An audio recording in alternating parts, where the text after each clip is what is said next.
दिन हुआ है तो रात भी होगी, दिन हुआ है तो रात भी होगी, बादल है तो बरसात भी होगी। दिन हुआ है तो रात भी होगी, बादल है तो बरसात भी होगी, अगर आपकी मेहनत कड़ी हो तो नंबर की बरसात भी होगी। तो आइए स्वागत करते हैं आपका इस YouTube चैनल में। और इस YouTube चैनल के द्वारा आज आपको सबसे इम्पोर्टेंट और महत्वपूर्ण टॉपिक देखने के लिए मिलेगा, क्योंकि बहुत ऐसे विद्यार्थी होते हैं जो 9th पास करने के बाद 10th में जाते हैं और उनके 10th के बारे में टोटल सिलेबस या अर्थात पूरे सिलेबस के बारे में जानकारी नहीं होता है। कौन सिलेबस को कैसे पढ़ना है, किससे कितने अंक आता है और किस तरह से तैयारी किया जाए ताकि मैट्रिक बोर्ड परीक्षा में अच्छे मार्क्स आए। तो यही सब जानकारी लेकर आए हैं इस वीडियो में। तो हम कोशिश करेंगे कि इस वीडियो को आप पूरा देखिएगा। और यदि इस YouTube चैनल पर पहली बार आए हैं तो सब्सक्राइब करके बेल आइकन को जरूर प्रेस कर लीजिएगा, क्योंकि इस तरह के टिप्स आपको हमेशा देखने के लिए मिलते रहेगा। तो चलिए हम आपको बताएंगे इस वीडियो में कि अगर आप मैट्रिक का छात्र हैं, अर्थात 9th पास करने के बाद आप 10th में पहली बार गए हैं, तो सबसे पहले आपको क्लास 10th का ऑल सिलेबस क्या होता है, जो BSEB बोर्ड या किसी भी अदर बोर्ड में पढ़ना जरूरी होता है। तो हम लोग जैसे कोचिंग जाते हैं तो कोचिंग जाने वाले बच्चों को सबसे पहले मैथ और साइंस बहुत ज़्यादा ध्यान रहता है, क्योंकि अक्सर कोचिंग जो होता है मैथ और साइंस के सबसे अधिक होते हैं। और अक्सर बच्चे जब पढ़ना शुरुआत करते हैं तो मैथ और साइंस का ही कोचिंग पकड़ते हैं। लेकिन आज हम बताएंगे कि आपको मैट्रिक में टोटल कितने बुक पढ़ने हैं और मैट्रिक में कौन कौन से विषय होते हैं और कौन कौन विषय को कैसे पढ़ने हैं, कितने अंक से पूछा जाता है। तो सबसे पहले हम बात करते हैं कि विषय में सबसे पहला जो विषय आता है वह क्या आता है। तो सबसे पहले आप लोग जानते हैं मैथमेटिक्स। क्या होता है?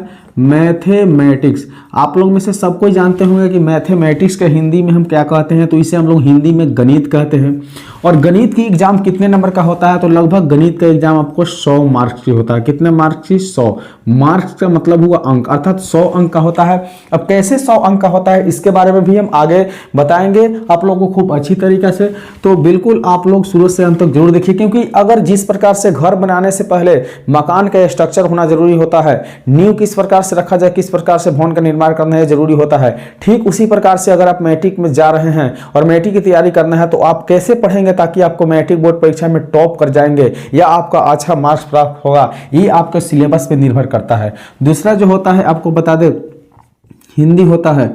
और हिंदी को हम लोग इंग्लिश में भी हिंदी कहते हैं और हिंदी में भी क्या कहते हैं? हिंदी कहते हैं।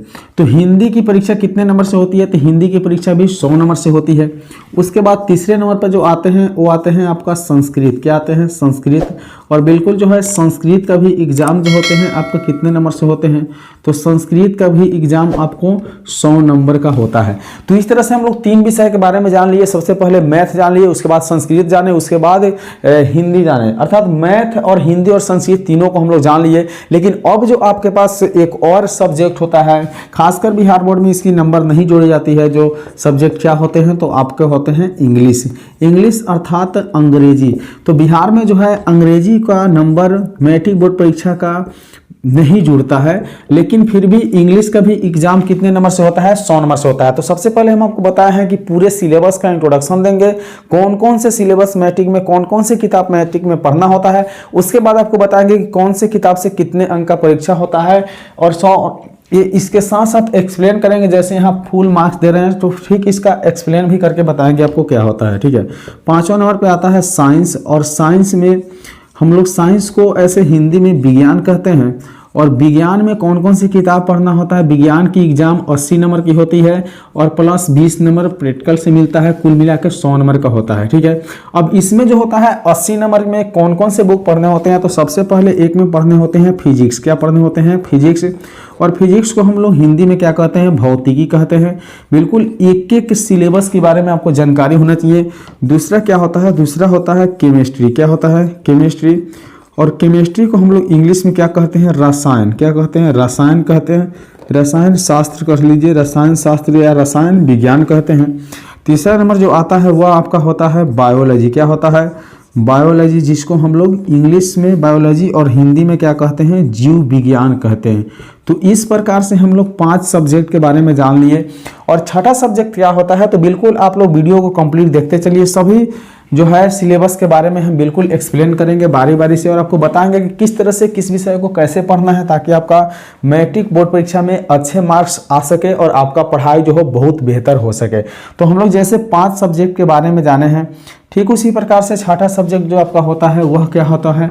तो छठा सब्जेक्ट जो आपका होता है जिसका नाम होता है सोशल साइंस। क्या होता है? Social science. अब सोशल साइंस जो होता है उसे हम लोग क्या कहते हैं हिंदी में, इंग्लिश में हम लोग सोशल साइंस को सोशल साइंस ही पढ़ते हैं, लेकिन हिंदी में इसे हम लोग सामाजिक विज्ञान कहते हैं। क्या कहते हैं? सामाजिक विज्ञान। तो सामाजिक विज्ञान आप लोग सुने होंगे। सामाजिक विज्ञान जो है आपका बिल्कुल भी सामाजिक विज्ञान का भी एग्जाम होता है कितने नंबर से? तो सामाजिक विज्ञान का भी एग्जाम आपको होता है 80 नंबर से। 80 नंबर से सामाजिक विज्ञान का एग्जाम होता है, प्लस में 20 प्रैक्टिकल से मिलता है, तो कुल मिलाकर कितने नंबर का होता है? 100 नंबर का एग्जाम होता है। लेकिन अब सबसे महत्वपूर्ण बात है, बिल्कुल आपको घबराने की जरूरत नहीं है, बिल्कुल हम एक एक टॉपिक को एक्सप्लेन करके बताएंगे, क्योंकि यह जानना आपके लिए बहुत जरूरी होता है कि मैट्रिक में कौन कौन से विषय और किस तरह से पढ़ाई करना होता है। तो सोशल साइंस में आपको ऐसे तो 5 किताब होते हैं, लेकिन 4 ही किताब मिलते हैं। एक कहाँ से होता है आपको बताते हैं। तो सबसे पहले होता है हिस्ट्री। क्या होता है? हिस्ट्री। और हिस्ट्री का हिंदी होता है इतिहास। क्या होता है? इतिहास। ये आपको जो है सोशल साइंस के अंदर ही पढ़ना होता है। दूसरा होता है इकोनॉमिक्स। क्या होता है? इकोनॉमिक्स। इकोनॉमिक्स का मतलब क्या होता है? तो इकोनॉमिक्स का मतलब जो होता है वो आपका होता है अर्थशास्त्र। क्या होता है? अर्थशास्त्र होता है। तीसरा जो होता है वह क्या होता है? तीसरा होता है आपका जियोग्राफी। जियोग्राफी होता है। और जियोग्राफी से कितना नंबर का एग्जाम में पूछा जाता है ये भी बताएंगे। फिलहाल जियोग्राफी को हिंदी में भूगोल कहा जाता है। और चौथा होता है पॉलिटिकल साइंस। क्या होता है? पॉलिटिकल साइंस होता है। और पॉलिटिकल साइंस को हम लोग हिंदी में राजनीतिक विज्ञान कहते हैं। कौन सा विज्ञान कहते हैं? राजनीतिक विज्ञान। और याद रखिएगा कि इस राजनीतिक विज्ञान का एक और नाम होता है जिसे हम लोग सिविक्स भी कहते हैं। ठीक है।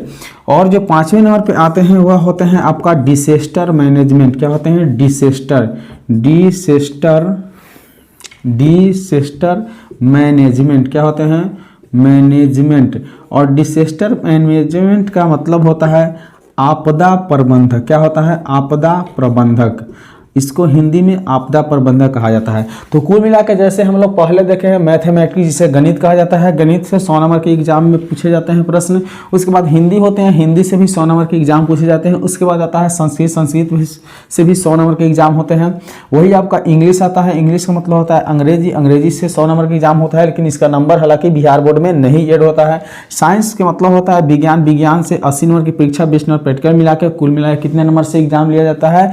80 और 20 100 नंबर का, जिसमें आपको भौतिकी पढ़ना पड़ता है, केमिस्ट्री पढ़ना पड़ता है और बायोलॉजी पढ़ना पड़ता है। और उसके साथ साथ छठा नंबर जो सब्जेक्ट होता है वो आपका होता है सोशल साइंस, जिसे हम लोग सामाजिक विज्ञान के नाम से जानते हैं। सामाजिक विज्ञान के भी एग्जाम 80 नंबर की होती है, 20 नंबर जो होता है आपके प्रैक्टिकल से जुड़ता है। लेकिन कौन कौन सी किताब इसमें पढ़ना होता है? तो इसके अंतर्गत आपको सबसे पहले हिस्ट्री पढ़ना पड़ता है, उसके बाद इकोनॉमिक्स पढ़ना पड़ता है, उसके बाद ज्योग्राफी और पॉलिटिकल साइंस अर्थात राजनीतिक विज्ञान। और डिसेस्टर मैनेजमेंट का किताब नहीं आता है, लेकिन यह जो है ज्योग्राफी में ही मिलता जुलता है। ठीक है। तो इस प्रकार से मैट्रिक का संपूर्ण सिलेबस होता है। लेकिन अब यह संपूर्ण सिलेबस में हम लोग 6 सब्जेक्ट देखे हैं, जिसमें से एक जो आप लोग इंग्लिश देख रहे हैं, इंग्लिश का नंबर मैट्रिक बोर्ड परीक्षा में बिहार बोर्ड में, बीएससी बोर्ड में नहीं ऐड किया जाता है। तो फिलहाल यह एक जो है सब्जेक्ट आपका बाहर हो जाता है, लेकिन इसका भी एग्जाम देना पड़ता है। तो कुल मिला के आपका जो है मैथ, हिंदी, संस्कृत और साइंस और क्या है सोशल साइंस, ये 5 सब्जेक्ट का एग्जाम होता है। और ये 5 सब्जेक्ट से कुल मिला के आपको 500 अंक की परीक्षा होती है। कितने अंक की परीक्षा होती है? 500 अंक की परीक्षा होती है। और बिल्कुल यह जो सिलेबस होता है संपूर्ण अध्ययन करना आपको जरूरी होता है, क्योंकि यहाँ जो आप 5 सब्जेक्ट देख रहे हैं, history, economics, geography, political science और डिसेस्टर मैनेजमेंट, यहाँ से कुल मिला के 80 नंबर के प्रश्न आते हैं, जिसमें 20 आपको इतिहास से आते हैं, इकोनॉमिक्स से आपको 17 आते हैं, भूगोल से भी 20 आते हैं और राजनीतिक शास्त्र से भी 17 आते हैं। और वही आपका डिसेस्टर मैनेजमेंट से 6 आता है। ठीक उसी प्रकार से आपको मैथ और हिंदी, संस्कृत का भी एक्सप्लेन करके बता सकते थे, लेकिन यह जो है वीडियो लॉन्ग हो जाएगा, इसलिए हम यह नहीं बता सक रहे हैं। लेकिन फिर कोशिश करेंगे कि अगर आप लोगों की मांग हो कि हाँ कि मैथ में किस तरह से एग्जाम दिया जाता है, हिंदी में किस तरह से दिया जाता है, संस्कृत में किस तरह से दिया जाता है, इंग्लिश में किस तरह से दिया जाता है, तो बिल्कुल उसके लिए भी हम वीडियो बनाएंगे। फिलहाल अभी आप लोगों के लिए हम यह वीडियो इसलिए लेकर आए हैं क्योंकि इसमें जो है आपको पूरे सिलेबस के बारे में जानकारी मिला होगा। तो आशा करते हैं कि वीडियो आपको अच्छा लगा हो। तो इस तरह के वीडियो देखने के लिए यूट्यूब चैनल को जरूर सब्सक्राइब कर लीजिएगा। चलिए मिलते हैं अगले वीडियो में, तब तक के लिए बाय।